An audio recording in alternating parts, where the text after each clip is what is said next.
From the station working for you, this is WRTV News at 7, streaming now.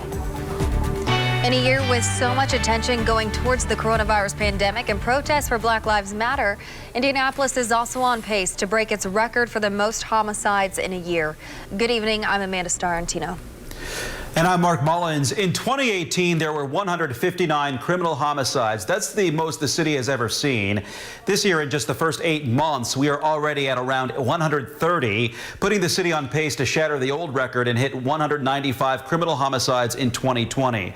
So many cases remain unsolved, and families impacted by the deadly violence say they'll keep pushing for answers. Nikki Cope's 16-year-old daughter, Naya, was struck and killed by a stray bullet in May. I will not stop fighting until there is justice. I will do whatever I have to in whatever means to keep light on the story and to find out what happened to my daughter and why. As for the reason behind the jump, experts say it could be stress from the pandemic or the economic upheaval after protests across the country. But right now, there's no way to tell for sure. Now to our continuing coverage of the coronavirus and its impact on Indiana. The State Health Department reports 13 more deaths from the coronavirus. 3,186 Hoosiers have now died from COVID-19. More than 102,000 Hoosiers have tested positive for the virus. And more than 1.5 million people have been tested in Indiana, with 7.2% testing positive. Ball State University has postponed the commencement ceremony scheduled for October and December until at least May 2021.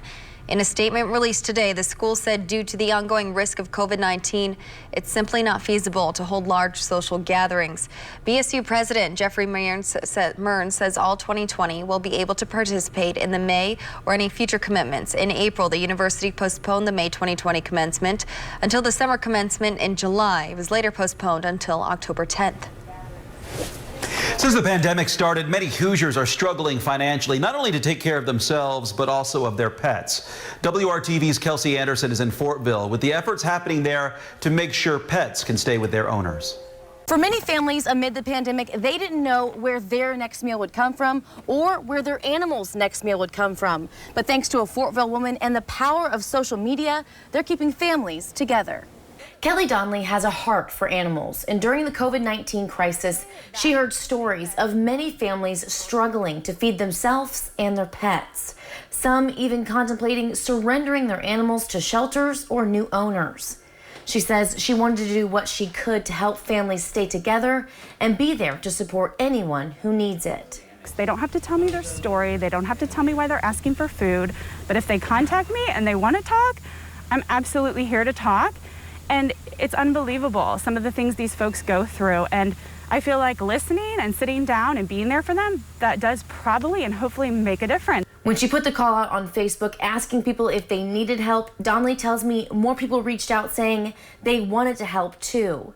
Now she has tons of pet food ready for anyone who needs it. Working for you, Kelsey Anderson, WRTV. If you need help either feeding your pets or getting them necessary medical treatment like spay and neuter, Donnelly wants to help. You can find her information in the WRTV News app.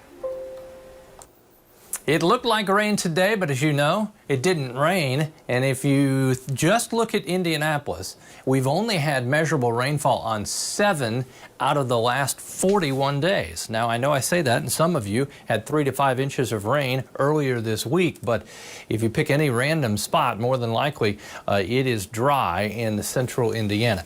Okay, the rain showers, they sit off to the north and west toward Chicago, back into central Illinois, not moving to central Indiana till probably Saturday night. That'll be our next best chance for some showers and some thunderstorms. Winds out of the northeast have pushed the warm air into the southern third of the state. Temperatures in the low to mid 70s across the metro area, but look down to the south, 85 in Evansville, only 60 in Chicago. That band of cooler temperatures will be here again tomorrow. Our rain chances will spike just a little bit as we get to Saturday. I'll have more on the timing. If you have weekend plans, you'll want to hear about that. That's coming up. Now to our Democracy 2020 coverage. Joe Biden is responding to President Trump's handling of the COVID-19 pandemic in context of the latest polling. More now from ABC's Karen Travers. Joe Biden says President Trump lied to the American public about the threat of COVID-19, and that costs American lives. The president insists he just didn't want to scare people. Former Vice President Joe Biden is ramping up his attacks on President Trump, saying the president's inaction on the coronavirus pandemic is almost criminal. As he was leaving the battleground state of Michigan late Wednesday night, I asked the vice president, given what the president knew about COVID in February and March, do you blame him for thousands of deaths? Yes, I do. I absolutely do. He just flat lied. That's wrong. It's totally irresponsible. Totally irresponsible. What could be a consequence for that? Kick him out of office is the consequence. Biden seizing on the president's reported comments to Bob Woodward, recorded for the legendary journalist's new book, Rage. In audio excerpts obtained by CNN, the president is heard saying this in February about the danger of coronavirus. It's also more deadly than your strenuous flus. This is more deadly. And then in March, the president admitting to Woodward he was not being candid with Americans about the threat of COVID-19. Well, I think, Bob, really, to be honest with you... Sure, I want you to. I wanted to always play it down. I still like playing it down. Yes, because I don't want to create a panic. Joe Biden responding on the campaign trail in Michigan. He said he just didn't want to worry people. Meantime, we're approaching 190,000 dead. Ugh. With a clear majority of Americans disapproving of President Trump's handling of the coronavirus pandemic, the Biden campaign wants to make the president's actions on the virus the key issue of this election. Karen Travers, ABC News, Washington. No matter what you think, you are not alone. Next, the lessons one man learned and is now sharing in hopes of saving others on this World Suicide Prevention Day.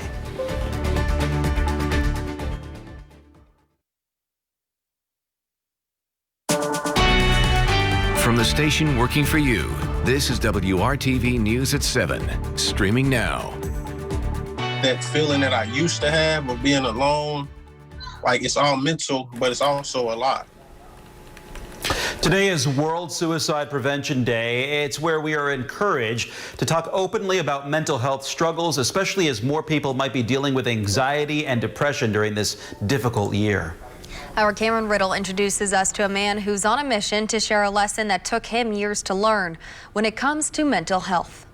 Marcus Watts is familiar with mental health struggles after surviving the darkest days of his life in his mid-20s.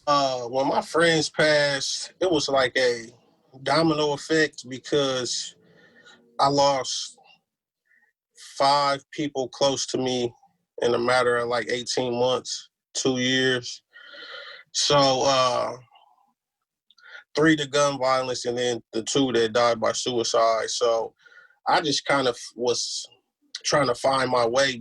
At the time, Watts was also battling alcohol addiction. Today, at 30 years old, he's sober and has indeed found his way, using motivational speaking to help other people understand they are not alone. Watts never attempted to take his own life, but realized if he didn't get help, an unreversible action could lie ahead. I was struggling with finding my purpose. I always played sports, so I went to college for a couple of years, and when the sports didn't pan out, you kind of feel lost. And now you're 22, 23, no job history, so it's hard to find a job. I had my first son when I was 18, so I was already a parent. Those type of things, start to catch up with you. In this Suicide Prevention and Awareness Month, Watts will be among the voices heard Thursday during Radio 1's Stop the Music broadcast, highlighting mental health issues. During this pandemic especially, he is speaking up in hopes of reminding everyone that your fears or anxiety are shared by your neighbors, whether working from home, not working at all, or working in a high-risk environment. And I saw that happen with, like, my sister and my mother who works at the VA hospital, and even my spouse losing her job due to all these things. So, it took a toll on me and a lot of my friends and family as well.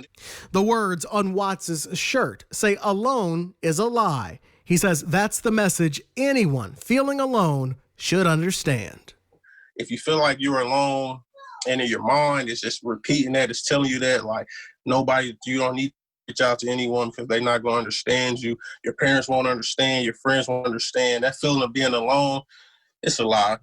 Cameron Riddle, WRTV. Our Rebound Indiana initiative here at WRTV has been sharing with you mental health resources and tips since the pandemic began. Anyone in the state can dial 211 to access help, and you can find links to organizations like the Bowen Center right now at WRTV.com/rebound. Rain chances will increase late Saturday. This is 4 o'clock Saturday. I'll take you through the rest of the timeline coming up.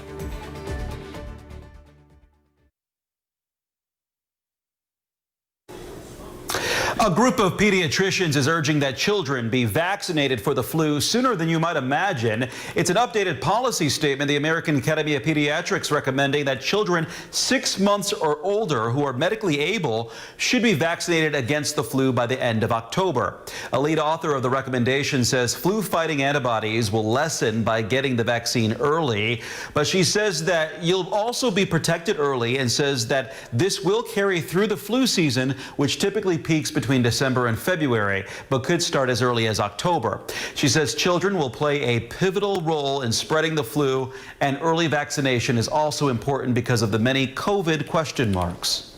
This virus will potentially stay and cause outbreaks in different places that might make it difficult to have access to care and have access to their flu vaccine. The CDC says each year millions of children get sick with seasonal flu and thousands are hospitalized. The agency says about 80% of flu-related pediatric deaths reported during the 2019-2020 season were in children who had not been fully vaccinated against the flu. Time magazine's new cover is a stark reminder of how tragic and deadly the coronavirus has been and still is. It also calls the U.S. response a failure. The cover is made up of dates and death counts listed back to back, covering most of the page. The words and numbers are enlarged and brought forward to form the number 200,000, the number of deaths the country is approaching. Below that number, the words "an American failure" printed in bold red. The cover story itself characterizes the U.S. response as, quote, horrifically inadequate. It points to failures of leadership and a, quote, distrust of scientists, the media, and expertise in general. The double issue of the magazine for September 21st and 28th hits newsstands tomorrow. Target is targeting diversity. The retailer says it plans to increase its black workforce by 20% in the next 3 years. Target's chief diversity and inclusion officer says leadership development and training programs will also be offered to black team members. In 2019, about 15% of the company's employees were black, but representation dropped to just 5% among officers. Kevin. Amanda, we're looking for more sunshine tomorrow. That's not a lot to ask, or maybe it is. We didn't have much at all today in central Indiana. Breezy and cool for sure. Temperatures, they'll stay in the 70s to end the work week. Then we return to temperatures at 80 or above Saturday and Sunday. I think a beautiful stretch early next week. These lows will be back into the 50s. There's your spike in our rain chances. I wish I could say it would be widespread rain, that we'd all see it, but I don't have confidence in that. I think our chance for thunderstorms increases Saturday night, but again, it won't be for all. These will be spotty thunderstorms. Temperature trend at or below average as we get back to next week. 78, the magic number tomorrow, with wind gusts over 20 miles per hour at times. It will calm down a bit as we go to Friday night football, evening hours. Saturday, thunderstorms more likely Saturday night, anywhere really from 6, 7 o'clock on, a little earlier in the western portion of the state. Sunday, a mixture of clouds and sunshine, and the temperature at 82 degrees. As you look at tomorrow, we break it down. In the morning, if we see some fog, I don't think it'll be as widespread or as dense. 65 at 9 a.m., almost 70 by 11. By the time we get to noon, 72, and then the afternoon temperature just about average, a little below. Average is 80 degrees. I'll also mention this. I don't know how it makes you feel, but the sun sets just before 8 o'clock now at 7:59 on Friday night. There's your northeast wind turning more out of the east at some point. That keeps the drier air flowing in. You'll notice a change in the humidity during the day tomorrow, only to see the winds come around and return some humidity when we get back into the weekend. Comfortable, that's one adjective. You can pick another for tomorrow. Dry. Temperature Terre Haute to Columbus, 80 degrees. Should be mid-70s to the north. We had a much larger temperature range from north to south today. Friday night football. Good night for football. Temperatures into the 60s, but not until after the games end. At least there'll be a breeze during the evening hours. 1 o'clock in the afternoon or 4 o'clock in the afternoon, you see the showers, thunderstorms off to the west, and then kind of falling apart as they come into central Indiana. That's 7 o'clock. The chance for showers and thunderstorms is there. I just don't think it'll be all that widespread. We'll keep our eye on that. 84, your Saturday high. 7-day forecast. Temperatures a little cooler Sunday and then noticeably cooler Monday, Tuesday, and Wednesday. Lows, they'll be in the 50s. The coolest morning Tuesday morning at 53 degrees. You'll be able to crank those windows open and let in some fresh air. I think you'll like that stretch early next week. You can stretch out for a second. We got a commercial break. We'll be right back with more news after this.